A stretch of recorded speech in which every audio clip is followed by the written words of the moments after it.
Hello दोस्तों, इंटेलेक्ट.इन के इस यूट्यूब प्लेटफॉर्म पर आपका स्वागत है। और आज की इस सब्जेक्ट वाइज स्ट्रेटजी की वीडियो में हम लोग भारतीय अर्थव्यवस्था के संदर्भ में देखेंगे कि आखिर क्या क्या पढ़ना है, कैसे पढ़ना है और इस सब्जेक्ट से कौन कौन से ऐसे मुख्य बिंदु हैं जहाँ से कि क्वेश्चंस बहुत ज़्यादा पूछे जाते हैं। तो इससे पहले मैं आप लोगों को हिस्ट्री, ज्योग्राफी, पॉलिटी और इन्वायरमेंट और भारतीय कृषि की जो सब्जेक्ट वाइज स्ट्रेटजी के तहत जो वीडियो थी वो मैं आपको दे चुका हूं, तो आप उसको भी जाकर देख सकते हैं। और वहां से जो नंबर ऑफ क्वेश्चंस हैं वो बहुत ज़्यादा हैं, तो आप उनको पहले देखिए जाके। और अगर हम लोग भारतीय अर्थव्यवस्था के संदर्भ में बात करें तो इसके देखिए दो पोर्शन होते हैं, ठीक है। एक इसका स्टैटिक पोर्शन होता है और एक इसका डायनेमिक पोर्शन होता है, ठीक है। भारतीय अर्थव्यवस्था के यानी कि इंडियन इकोनॉमी के दो पोर्शन होते हैं, एक स्टैटिक एक डायनेमिक। तो यहाँ से क्या होगा, स्टैटिक मतलब होता है कि जो चीज़ें स्थायी हैं, ठीक है। एक क्वेश्चन वहाँ से बनते हैं और दूसरा डायनेमिक यानी कि जो करंट अफेयर्स वाला पोर्शन होता है वहाँ से जो क्वेश्चन बनते हैं, ठीक है। तो अगर हम यूपीपीसीएस और आरओ में भारतीय अर्थव्यवस्था के संदर्भ में बात करें तो यहाँ से जो ये डायनेमिक वाला पोर्शन है क्वेश्चन सबसे ज़्यादा यहाँ से पूछे जाते हैं, ठीक है। डायनेमिक में जैसे कोई भारतीय अर्थव्यवस्था को लेके योजना शुरू की गई हो, ठीक है, कुछ आरबीआई द्वारा किया गया हो, ठीक है, कुछ भारतीय बैंकों द्वारा कुछ नया नियम कानून जो कुछ भी लाया गया हो, या फिर बजट जो पारित होता है, बजट पास किया जाता है, आर्थिक समीक्षा हर बार आती है, तो इनके संदर्भ में क्वेश्चन ज़्यादा बनते हैं एज़ कम्पेयर टू ये जो आपका स्टैटिक पोर्शन है।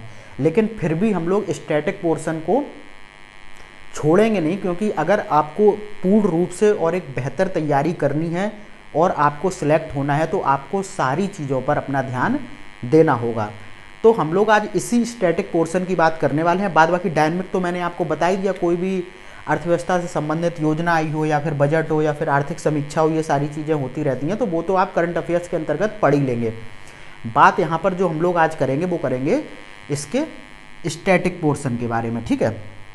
तो स्टैटिक पोर्शन के अंतर्गत अगर हम लोग सबसे पहले देखें तो हम लोग सबसे पहले यही समझेंगे कि अर्थशास्त्र और फिर अर्थव्यवस्था क्या होती है, और फिर हम लोग आर्थिक क्षेत्र को देखेंगे। आपको पता ही होगा 3 तरीके के क्षेत्र होते हैं अर्थव्यवस्था में, प्राथमिक, द्वितीयक और तृतीयक।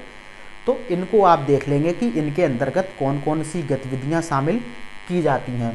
उसके बाद आप अर्थव्यवस्था का वर्गीकरण देखेंगे। यहाँ से बहुत सारे क्वेश्चन पूछे जाते हैं, जैसे कि आपको पता ही होगा पूंजीवादी अर्थव्यवस्था होती है, ठीक है, केंद्रीकृत नियोजित अर्थव्यवस्था होती है, मिश्रित अर्थव्यवस्था होती है, बंद अर्थव्यवस्था क्या होती है, खुली अर्थव्यवस्था क्या होती है, या फिर विकसित अर्थव्यवस्था क्या होती है, या फिर विकासशील अर्थव्यवस्था क्या होती है। तो कहने का मतलब है जितना भी अर्थव्यवस्था का वर्गीकरण है उसे आपको बहुत ही बेहतर तरीके से देखना है।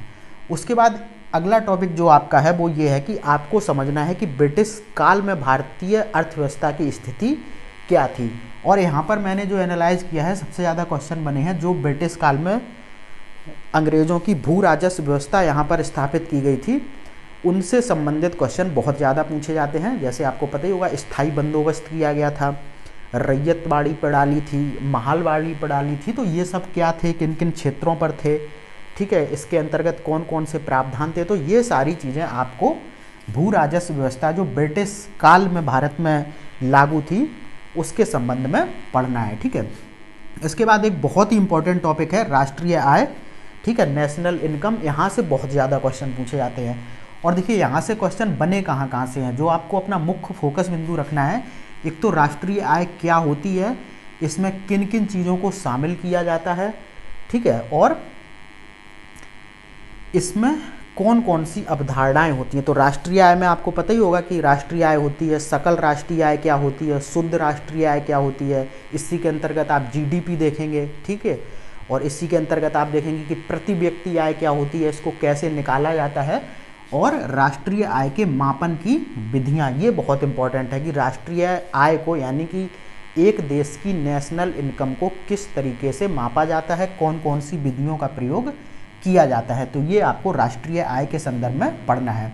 उसके बाद अगला टॉपिक बहुत ही इंपॉर्टेंट है, जिसे आप आर्थिक विकास और आर्थिक समृद्धि के नाम से जानते हैं। यहाँ से भी बहुत सारे क्वेश्चन पूछे जाते हैं।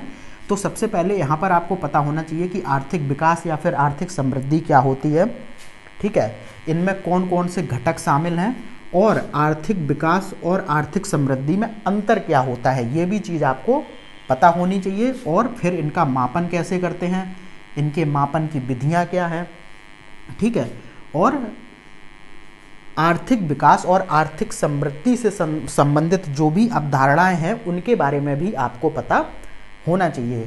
तो यहाँ पर कुछ अवधारणाएं मैंने यहाँ पर स्पष्ट कर दी हैं ताकि आपको पता चल सके कि क्वेश्चन कहाँ से बनेगा, ठीक है। देखिए यहाँ पर मैं एक चीज़ और कंफर्म कर दूँ, जैसे अभी मैं आपको बता दूँ कि जैसे बहुत से लोग अर्थव्यवस्था के लिए बुक्स पूछते हैं, तो जो मोस्टली अर्थव्यवस्था के लिए अच्छी किताबें हैं वो बहुत भारी भरकम है। चाहे आप रमेश सिंह की बात करें या फिर दृष्टि पब्लिकेशन की आती है, तो उनमें बहुत सी चीज़ें दी गई होती हैं।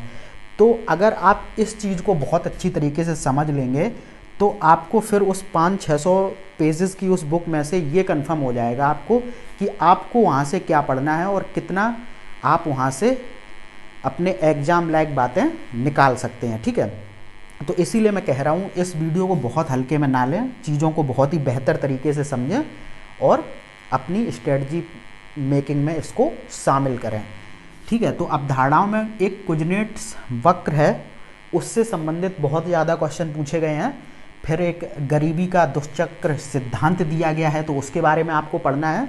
और इस सिद्धांत को सही करने के लिए गरीबी का जो दुष्चक्र होता है उसको तोड़ने के लिए प्रबल धक्का प्रत्यागम दिया गया है, तो ये काफ़ी इम्पोर्टेंट है यहाँ से, ठीक है। इसके बाद देखिए कुछ आर्थिक विकास से संबंधित कुछ और क्या बोलें अवधारणाएं हैं, उनको भी आपको देखना है। जैसे सकल राष्ट्रीय खुशहाली क्या होता है, जो भूटान के द्वारा अपनाया जाता है। उसके बाद आप देखेंगे कि हिंदू वृद्धि दर क्या होता है, बार बार क्वेश्चन पूछा गया है।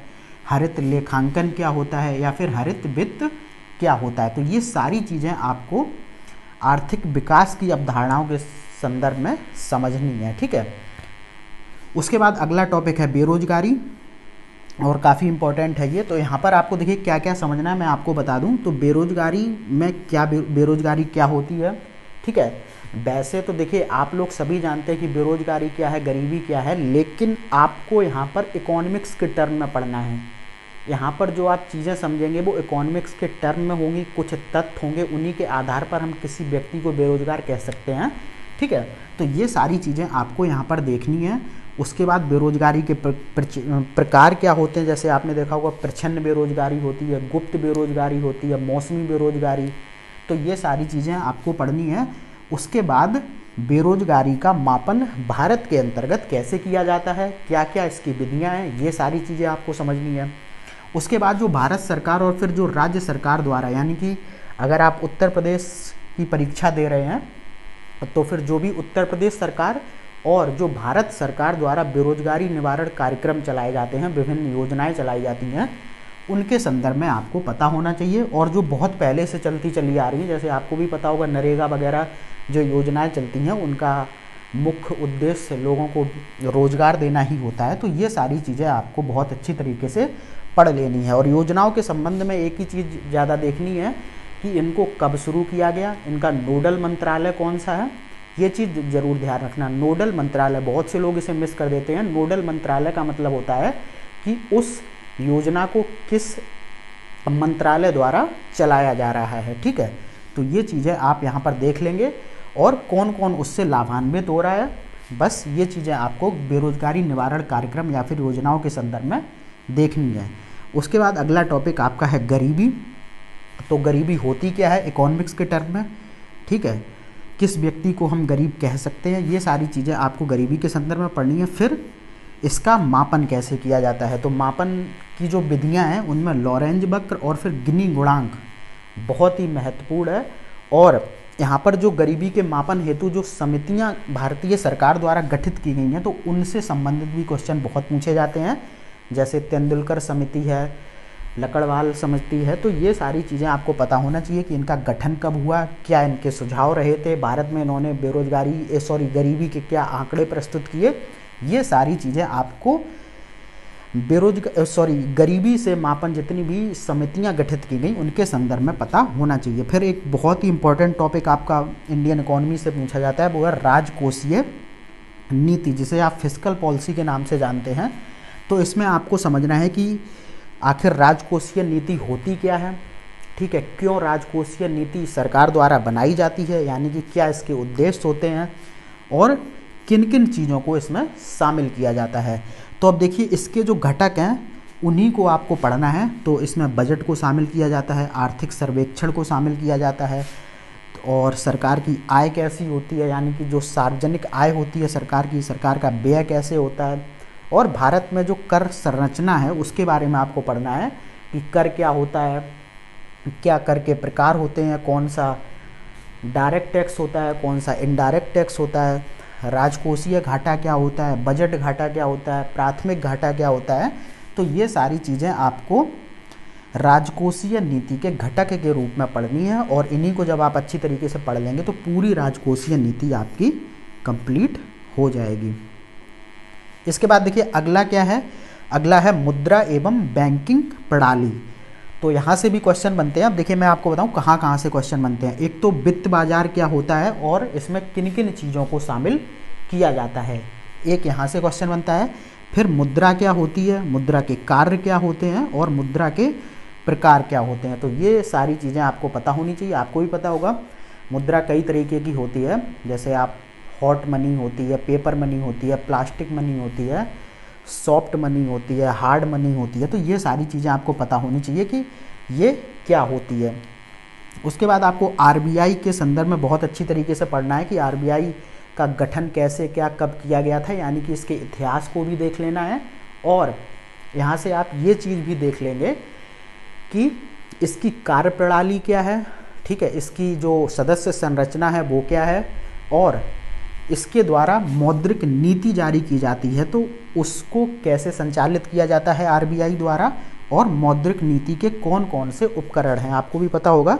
तो यहाँ पर मौद्रिक नीति के उपकरण के संदर्भ में आपको repo rate, reverse repo rate, SLR, CRR आदि के बारे में पढ़ना होता है, और ये भी देख लेना होता है कि जब मुद्रास्फीति की अवस्था होगी, यानी कि इन्फ्लेशन की, तो उसमें इन नीतियों को आरबीआई द्वारा कैसे संचालित किया जाएगा। ये सारी चीज़ें आपको आरबीआई और इसके द्वारा संचालित मौद्रिक नीति के संदर्भ में पढ़ना होता है।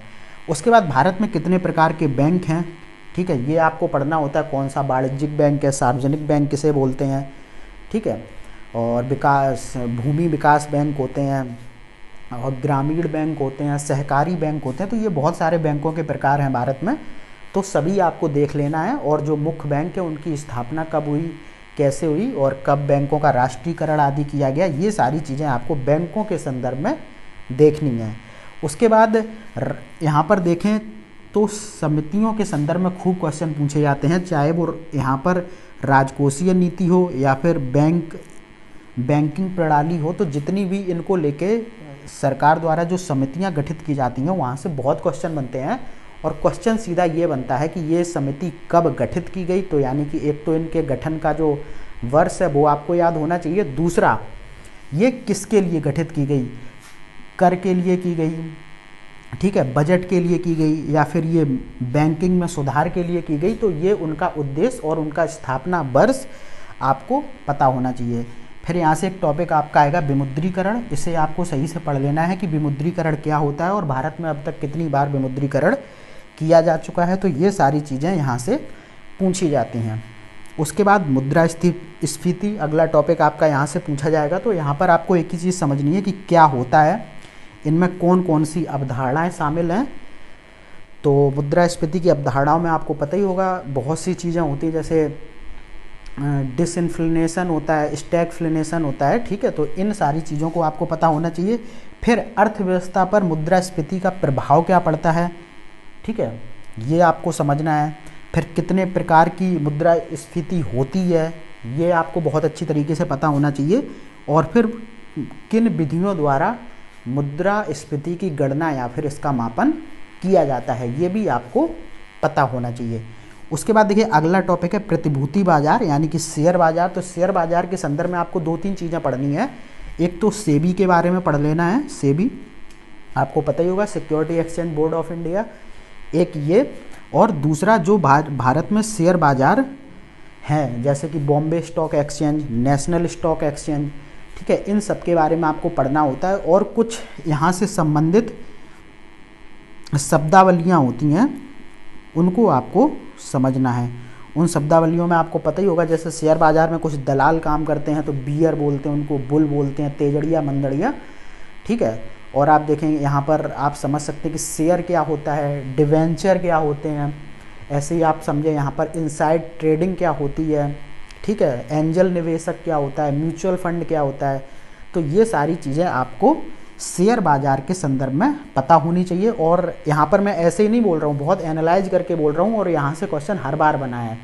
आपको बहुत ही शॉर्ट टर्म में चीज़ें पूछ लेता है कि इनसाइडर ट्रेडिंग क्या होती है, या फिर निम्नलिखित में से इनसाइडर ट्रेडिंग किससे संबंधित है, तब आपको ऑप्शन दिया जाएगा शेयर बाज़ार, आरबीआई। तो आपको वहाँ पर एकदम एग्जैक्ट पता होना चाहिए कि ये जो शब्दावली है इसका एक्चुअल में मीनिंग क्या होता है और ये किससे संबंधित है।